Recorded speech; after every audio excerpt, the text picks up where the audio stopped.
അലൈക്കും വറഹ്മത്തുള്ളാഹി വബറകാതുഹു. ഈ മഹാസമ്മേളനത്തിൻ്റെയും അധ്യക്ഷൻ എൻ്റെ സുഹൃത്ത് PI നൗഷാദ്, ആദരണീയനായ KA സിദ്ദീഖ് ഹസൻ, ബഹുമാനായ ആരിഫ് അലി സാഹിബ്, Shri Dominic Presentation MLA, Shri TK Ashraf, Thyagarajan, KJ Sohan, CR Neelakantan, Shihab Pookkottur, KK Basheer, Muhammad Velam, മറ്റ് വേദിയിലും സദസ്സിലുമുള്ള എൻ്റെ പ്രിയപ്പെട്ട സഹോദരി സഹോദരന്മാരെ, സോളിഡാരിറ്റി എന്ന യുവജന പ്രസ്ഥാനത്തിൻ്റെ ധാരാളം പരിപാടികളിൽ പങ്കെടുക്കുന്നതിന് വേണ്ടിയുള്ള അവസരങ്ങൾ ലഭിച്ചിട്ടുള്ള ഒരു രാഷ്ട്രീയ പ്രവർത്തകനാണ് ഞാൻ. അതുപോലെ ജമാഅത്തെ ഇസ്ലാമിയുടെ പല പ്രവർത്തന പരിപാടികളിലും അവർ നടത്തുന്ന പൊതുപരിപാടികളിലും പങ്കെടുക്കുന്നതിന് വേണ്ടിയുള്ള അവസരം കഴിഞ്ഞ കുറേ നാളുകളായി എനിക്ക് ലഭിച്ചിട്ടുണ്ട്. രാഷ്ട്രീയപരമായൊക്കെ ധാരാളം അഭിപ്രായ വ്യത്യാസങ്ങൾ ഞാനും എൻ്റെ പ്രസ്ഥാനവും ജമാഅത്തെ ഇസ്ലാമിയുമായും സോളിഡാരിറ്റിയുമായിട്ട് ഉണ്ട് എങ്കിൽ തന്നെയും നല്ല കാര്യങ്ങൾ ചെയ്യുന്നതിന് വേണ്ടി മുമ്പോട്ട് വരുമ്പോൾ അതിനെ അഭിനന്ദിക്കുവാനും ആ മാർഗം കേരളത്തിലെ എല്ലാവർക്കും മാതൃകയാകുവാനും ഇടതീരട്ടെ എന്ന് ആശംസിക്കുവാനും ഞങ്ങൾ എപ്പോഴും മുതിരാറുണ്ട് എന്ന് പറയുവാൻ ഞാൻ ആഗ്രഹിക്കുന്നു. ഈ പദ്ധതിയുടെ ഉദ്ഘാടന കർമ്മം നിർവഹിച്ച ഞാൻ ഏറെ ബഹുമാനിക്കുന്ന സിദ്ദീഖ് ഹസൻ സാഹിബ്, എൻ്റെ പിതാവിൻ്റെ ഏറ്റവും അടുത്ത, അദ്ദേഹം വളരെ സ്നേഹിച്ചിരുന്ന ഒരു വ്യക്തിയാണ്. അദ്ദേഹം വിഷൻ 2016 എന്ന് പറയുന്ന ഒരു മഹാത്ഭുതം ഇന്ത്യയിൽ നടത്തിക്കൊണ്ടിരിക്കുകയാണ്. അത് ജാതിമത ചിന്തകൾക്ക് അതീതമായി ഓണം കേരള മൂലകളിൽ പോലും പുതിയ വിദ്യാഭ്യാസ സ്ഥാപനങ്ങൾ തുടങ്ങുവാനും 1000 വിദ്യാഭ്യാസ സ്ഥാപനം എന്നുള്ള ലക്ഷ്യം, മഹോന്നതമായ ലക്ഷ്യവുമായി അദ്ദേഹം പ്രവർത്തിക്കുകയാണ്. അതുപോലെ നല്ല കാര്യങ്ങൾ ചെയ്യുന്നതിന് വേണ്ടി ഈ ഭൂമുഖത്ത് പ്രവർത്തിക്കുന്ന നല്ല മനുഷ്യർക്ക് സർവശക്തൻ ആയുസ് നൽകുകയും അവർക്ക് കൂടുതൽ ശക്തിയും നൽകുമാറാവട്ടെ എന്ന് പ്രാർത്ഥിക്കുവാൻ ഈ അവസരം ഞാൻ വിനിയോഗിക്കുകയാണ്. ജമാഅത്തെ ഇസ്ലാമിയുടെ കഴിഞ്ഞ ദിവസം കൊണ്ടോട്ടിയിൽ ചേർന്ന ഒരു വലിയ സമ്മേളനം, അവർ സ്കോളർഷിപ്പ് കൊടുക്കുകയാണ് കുട്ടികൾക്ക്. ആ 2 വിധത്തിലുള്ള സ്കോളർഷിപ്പാണ്. ഒന്ന് സാധാരണ സ്കോളർഷിപ്പ്, ഒന്ന് ലോൺ സ്കോളർഷിപ്പ്. അതിൻ്റെ അകത്ത് ഹിന്ദുക്കളുണ്ട്, മുസ്ലിമീങ്ങളുണ്ട്, ക്രിസ്ത്യാനികളുണ്ട്, എല്ലാ സമുദായത്തിലും പെട്ടവരുണ്ട്.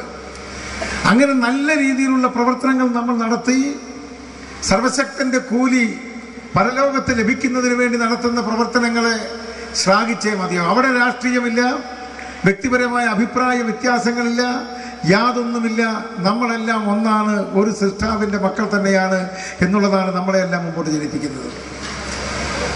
സോളിഡാരിറ്റി, ഞാൻ സോളിഡാരിറ്റിയെ പ്രത്യേകം നിരീക്ഷിക്കുന്ന ഒരു രാഷ്ട്രീയ പ്രവർത്തനമാണ്. കറകളഞ്ഞ വ്യക്തിത്വമുള്ള ധാരാളം പ്രവർത്തകർ, ആയിരക്കണക്കിന് പ്രവർത്തകരുള്ള ഒരു യുവജന പ്രസ്ഥാനമാണ് സോളിഡാരിറ്റി. സോളിഡാരിറ്റിക്ക് അവരെടുക്കുന്ന സമരത്തിൻ്റെ മുഖങ്ങൾ പോലും വളരെ വ്യത്യസ്തങ്ങളാണ്. നമ്മൾ കാണുന്ന നിത്യജീവിതത്തിൽ കാണുന്ന യുവജന പ്രസ്ഥാനങ്ങളിൽ നിന്ന് വേർതിരിഞ്ഞുകൊണ്ട് അവരുടേതായിട്ടുള്ള പുതിയ ശൈലിയിൽ അവർ ഒരുപാട് കാര്യങ്ങൾ ചെയ്യുന്നുണ്ട്. എനിക്ക് കാസർഗോഡ് ആരിഫ് അലി സാഹിബ് ഇവിടെ സൂചിപ്പിച്ച എൻഡോസൾഫാൻ ഇരകൾക്ക് വേണ്ടിയുള്ള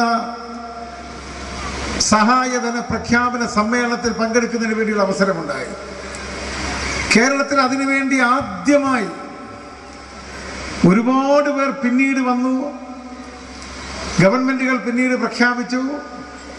ഇന്നത്തെ ഗവൺമെന്റ് പ്രഖ്യാപിക്കാൻ പോയ എല്ലാം തീർത്തുകൊണ്ട് പ്രഖ്യാപിച്ചു എങ്കിൽ പോലും കേരളത്തിൽ ആദ്യമായി ഇതുപോലൊരു സംരംഭത്തിന് മുതിർന്ന യുവജന പ്രസ്ഥാനം എന്ന രീതിയിൽ സോളിഡാരിറ്റിയെ അഭിനന്ദിക്കുവാൻ ഈ അവസരം ഞാൻ വിനിയോഗിക്കുകയാണ്.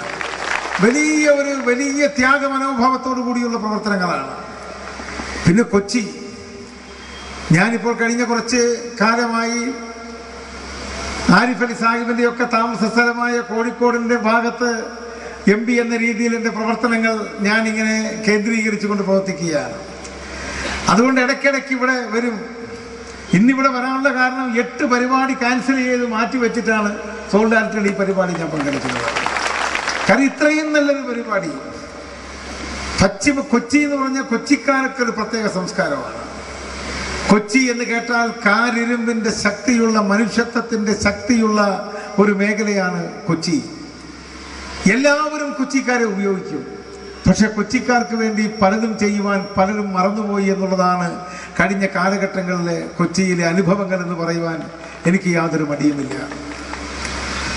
അവിടെ സോൾഡാരിറ്റി ചെയ്തിട്ടുള്ള ഏറ്റവും വലിയ നല്ല സംഗതി,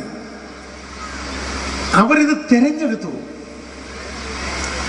ഒരു മേഖലയിൽ അവിടെ പാർപ്പിട പദ്ധതി, വിദ്യാഭ്യാസ പദ്ധതി, കുടുംബ ശാക്തീകരണ പദ്ധതി, തൊഴിൽ പദ്ധതി, ആരോഗ്യ പദ്ധതി, കുടിവെള്ള പദ്ധതി, ശുചിത്വ പദ്ധതി, റേഷൻ വിതരണം, സൺറൈസ് ലൈവ്ലിഹുഡ് സെന്റർ, അങ്ങനെ വിവിധ മേഖലകളിലൂടെ ഉള്ള ഒരു പ്രവർത്തനം. ഇത് എനിക്ക് തോന്നുന്നത് കേരളത്തിൽ ആദ്യമായിട്ടാണ്. വേറെ ആരും ഇതുപോലെ ഒരു പദ്ധതി എടുത്തിട്ടില്ല.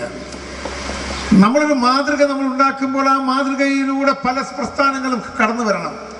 അവർ ചിന്തിക്കണം, അവർ പ്രവർത്തിക്കണം, മുമ്പോട്ട് വരണം. ഇത്ര മനോഹരമായ ഒരു പദ്ധതി കൊച്ചിയിൽ ആശ്വാസം. ഇവിടെ ആരിഫ് അലി സാഹിബ് പറഞ്ഞു, നമ്മളെ വല്ലാതെ നമ്മൾ വീർപ്പ് മുട്ടുന്ന ചില സത്യങ്ങളാണ് പറഞ്ഞത്. ഒരു കൊച്ചു കൂര എന്ന് പോലും പറയുവാൻ സാധിക്കാത്ത തലത്തിലുള്ള സ്ഥലങ്ങളിൽ തിങ്ങി വസിക്കുന്ന ജനങ്ങൾ. നമ്മുടെ രാജ്യം 65 വർഷമായി സ്വാതന്ത്ര്യം കിട്ടിയിട്ട് രാജ്യത്ത് പട്ടിണി മാത്രമാണ് മിച്ചം എന്ന് പറയുന്നതിനോട് എനിക്ക് യോജിപ്പില്ല. സത്യം പറഞ്ഞാൽ അർജുൻ സെൻഗുപ്ത കമ്മിറ്റി റിപ്പോർട്ടിനോട് പൂർണ്ണമായി യോജിക്കാത്ത ഒരാളുമാണ് ഞാൻ. കാരണം ഇപ്പോൾ ദേശീയ തൊഴിലുറപ്പ് പദ്ധതിയിൽ ജോലി ചെയ്യുന്നതിന് പോലും പല സ്ഥലത്തും ആളുകളെ കിട്ടുന്നില്ല. പട്ടിണി കിടക്കേണ്ട ആവശ്യമില്ല. മനുഷ്യൻ അവനെല്ലാം കിട്ടുന്ന എന്തെല്ലാം സഹായങ്ങൾ ഗവൺമെന്റിൽ നിന്ന് കിട്ടുന്നു എന്ന് മനസ്സിലാക്കിയാൽ ഇവിടെ പട്ടിണി കിടക്കേണ്ട കാര്യമില്ല. ഇപ്പോൾ ഒരു പട്ടിണി ഉള്ള ഒരു കുടുംബം ദേശീയ തൊഴിലുറപ്പ് പദ്ധതിയിൽ പേര് രജിസ്റ്റർ ചെയ്താൽ കേരളത്തിലാണെങ്കിലും ബീഹാറിലാണെങ്കിലും UP-യിലാണെങ്കിലും 100 ദിവസം മിനിമം വേജസ് ആക്ട് അവന് കിട്ടും. കേരളത്തിൽ 164 രൂപ കിട്ടും, മറ്റ് സംസ്ഥാനങ്ങളിൽ 125 രൂപ കിട്ടും.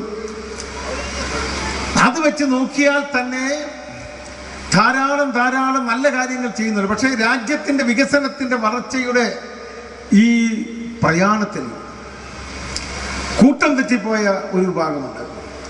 ആ വിഭാഗത്തിൽ പ്രധാനപ്പെട്ട ഒരു സമുദായമാണ് മുസ്ലിം സമുദായം.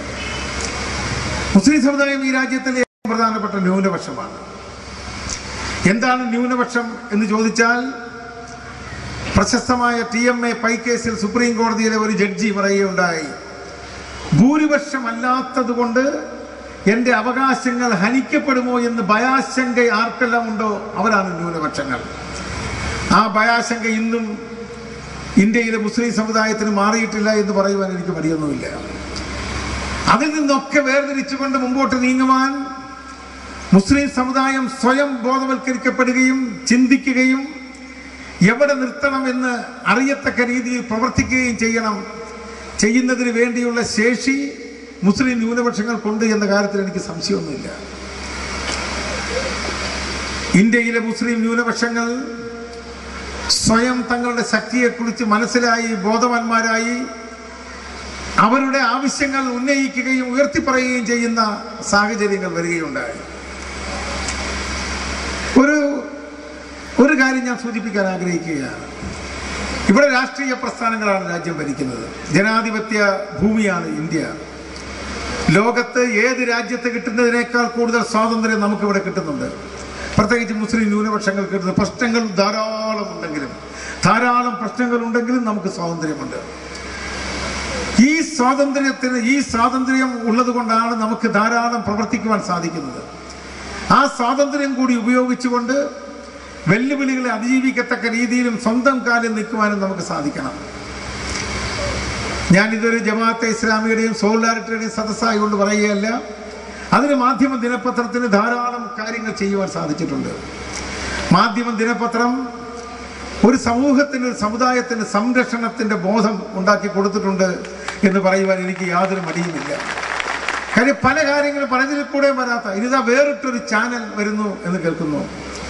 ഞാൻ ആരിഫ് അലി സാഹിബിനെയും സിദ്ദീഖ് ഹസൻ സാഹിബിനെയും കാണുമ്പോഴൊക്കെ ഞാൻ എൻ്റെ ഏറ്റവും ഞാൻ കാണുമ്പോഴൊക്കെ ഞാൻ പറയുന്നതാണ്, ഒരു ചാനൽ കൂടി നമുക്കിവിടെ ആവശ്യമുണ്ട് എന്ന് എപ്പോഴും ഞാൻ പറയും.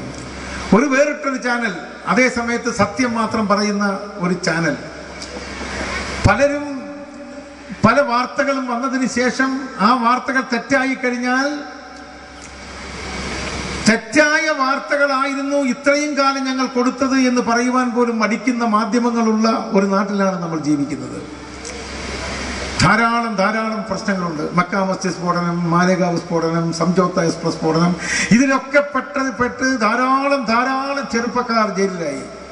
അതിനുശേഷം അവരൊക്കെ എവിടെ എന്ന് പോലും ചിന്തിക്കുവാൻ മുഖ്യധാര മാധ്യമങ്ങൾ തയ്യാറാകാത്ത ഒരു കാലഘട്ടത്തിൽ ഒരു പുതിയ വേറിട്ടൊരു ചാനൽ ഉണ്ടാവട്ടെ. അത് മലയാളത്തിൽ മാത്രം പോരാ, ഇംഗ്ലീഷിലും അതുപോലെ ഒരു ചാനലാക്കി മാറ്റുമെന്ന കാര്യത്തിൽ എനിക്ക് വലിയ പ്രതീക്ഷയുണ്ട്. ധാരാളം കാര്യങ്ങൾ എനിക്ക് പറയുവാനുണ്ടെങ്കിലും സമയക്കുറവ് പറഞ്ഞാൽ അതിലേക്കൊന്നും കടക്കുന്നില്ല.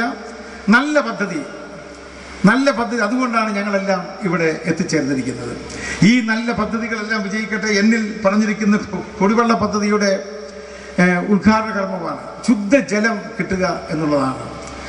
എന്നോട് സോളിഡാരിറ്റിയുടെ പ്രവർത്തകർ പറഞ്ഞു, ഈ മേഖലയിൽ പശ്ചിമ കൊച്ചിയുടെ മേഖലയിൽ മുഴുവൻ ശുദ്ധജലം എത്തിക്കുന്നതിന് വേണ്ടിയുള്ള ശ്രമങ്ങൾ നടത്താതെ കർമ്മനിരതമായി വളരെയധികം ഉൾക്കാഴ്ചയോടുകൂടി, ഉൾക്കാഴ്ച എന്ന് പറഞ്ഞു കഴിഞ്ഞാൽ മറ്റ് യാതൊന്നും പ്രശ്നമല്ല, വേറെ ഒന്നും പ്രശ്നമല്ല, പറയുന്ന കാര്യങ്ങൾ ചെയ്യണമെന്ന് സൃഷ്ടാവിനെ ഭയപ്പെട്ടുകൊണ്ട് ജീവിച്ച് പ്രവർത്തിച്ച് പ്രഖ്യാപിക്കുന്ന ആളുകൾക്ക് അതിൽ നിന്ന് മാറാൻ സാധിക്കില്ല.